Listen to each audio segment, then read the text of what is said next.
Hello, everybody. Stock staged quite a strong rally on Wednesday. The NASDAQ was up 0.75%. You can see volume was slightly higher than the session before, but once again, where was the huge volume surge? Just wasn't there. NASDAQ 100, same similar situation, climbing the bearish sentiment overall higher right into the 200-day moving average, but the volume is just lame.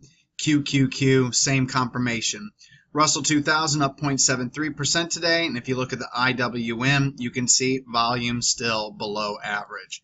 S&P 500, nice rally today, back above the 200-day moving average. That's why I wonder a buy signal, because we don't fight the price action.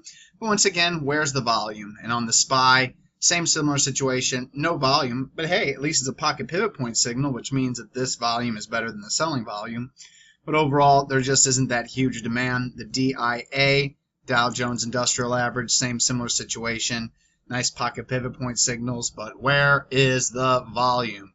Dow Jones Transportation Average, same similar story.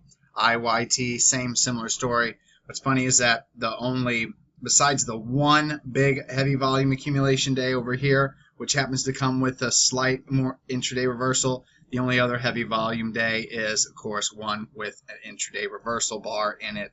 So it's good, but it's not great. And that's why whenever we go to these long signals, you got to remember, guys, I want to go 10%, 20%, 5% plus in a long position so bad. The setups just aren't right for an end-of-day trend following signal.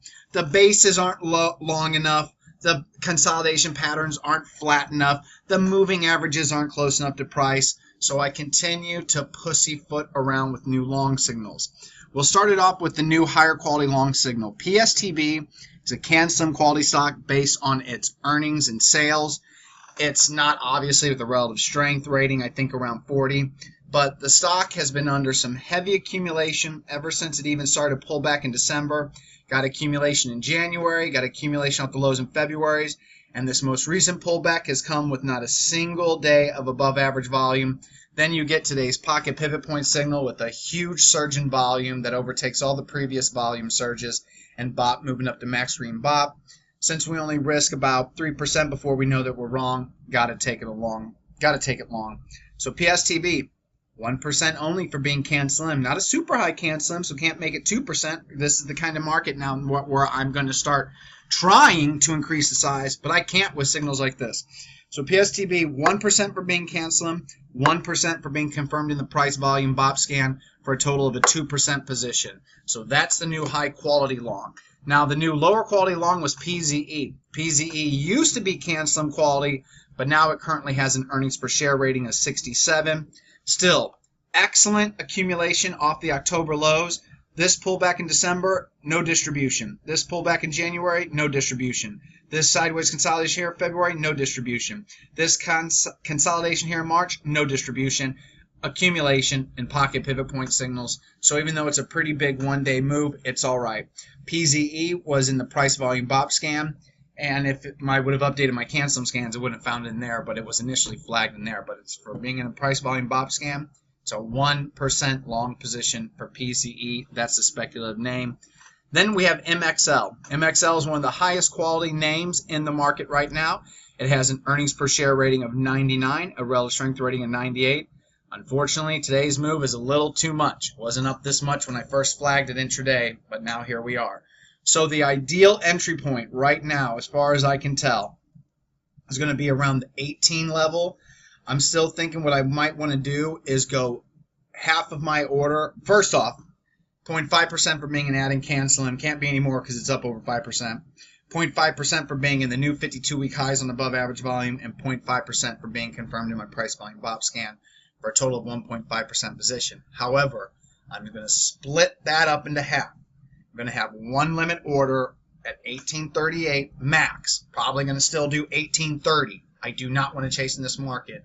And then I'm going to put another limit order in at 1758, 1759, 1760. I'm not quite sure yet. I think I just want to do 1758. So the idea is half the limit at 1830, half the limit at 1758, get filled my first risk level is 1670. My final risk level is 1623. So MXL 1.5% for being can slim, new highs on volume, and price volume BOP. Then we have an ad signal in TX, one of the better quality signals. The problem is, even though it's at the 10-day moving average, whoops, where's the 20-day moving average? Is it touching price? No. Is price anywhere near the 50 and 200-day moving average? No. So even though we have another pocket pivot point signal with max extreme BOP and huge accumulation day being confirmed everywhere, X, XME, ABX breaking out, even though that's not, just I'm sticking with the X theme right now. So as long as that's the case, TX, I'm going to do it this way. It's in the BOP scan. It's in my other BOP scan, BOP for 5 days straight, max green BOP, 20 days of green BOP. And it was also confirmed in my price volume BOP scan. So it's a 1.5% long position. My first cut loss level is 1675. My final cut loss level remains 1610. But on this ad signal, I'll probably make it 1647 and 1675. Want to keep it tight because, like I said, it's not perfect. And this is what I keep trying to tell you guys. If this stock had all this max extreme BOP for like another 2-3 weeks, then produce this kind of signal, volume, and BOP move off of the 20 and 10-day moving average with the 50 and 200-day moving average more close, preferably the 50 over 200, sure, 1, 2, 3, 3% long position. Same thing with MXL. MXL, let's say that it's only up 3% today, and let's say that it's closer to the 20-day moving average because the 50-day moving average, because the 20-day moving average is close enough, but it isn't quite touching yet. Then we would go 2, 1, 1, possibly 4% long position with stock this high quality. But as it is, I cannot screw around. And here's another example. Got an ad signal in ECH today. Pocket pivot point signal, volume surge, but BOP is going in the wrong direction. So at first, I wanted to get long, and I decided with BOP going the wrong way, I do not want to go ahead and add to it. But after further analysis, the chart pattern, technical-wise, when I look at EPU, BRZU, EPHE, THD, I look at all these world market ETFs, it's apparent that we probably have a global uptrend starting. So I'm going to go ahead and add to ECH since I did get that pocket pivot point signal. Now BRZU, I wanted to get long, but there's no pocket pivot point signal, which means that it hasn't moved sideways or consolidated the recent gains long enough, so I'm going to pass. But ECH, it was in the ETF scan only, was not confirmed the price volume BOP scan, so 0.5%. So 0.5% ECH, TX add 1.5%, MXL add 1.5%, PZE new long 1%, PSTB new long 2%. So PSTB, PZE are the only two new longs. The rest are ad signals.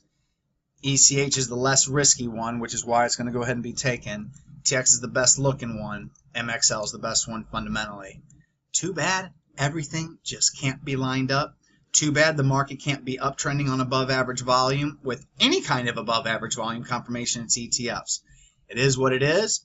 Trade it accordingly. I'm still more worried about the downside than I am the upside. You want to know what would make me more worried about the upside than the downside?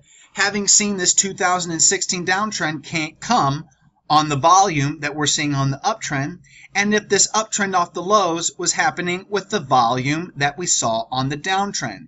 As it is, this bounce is still nothing but a dead cat bounce. It's nothing more, nothing less. Until we get that clear surge in volume and accumulation with a high day close after a strong all-day intraday session, I'm going to continue to trade scared. I have absolutely zero qualms with it. I do not understand people that feel like they have to chase every upside move. I do not understand the people that are 100%. I knew that the February lows were the bottom. No, you didn't. It's all hindsight. Live in the present. Right now in the present, there's too much risk on the downside and not enough potential indicative action in the indexes and leading stocks that say that we should be going higher. I mean, the best stocks that we have are REITs, and look at how they're moving. Once again, the heavy volume sell-off, the V-shaped ramp to new highs on no volume. It's everywhere. If I can even think of some of the other ones, and like FR about ready to break out. Look at all the red volume, yet it's near new highs. Odd market. It is what it is. Trade it very carefully. Cash still overall is king, no matter what you hear.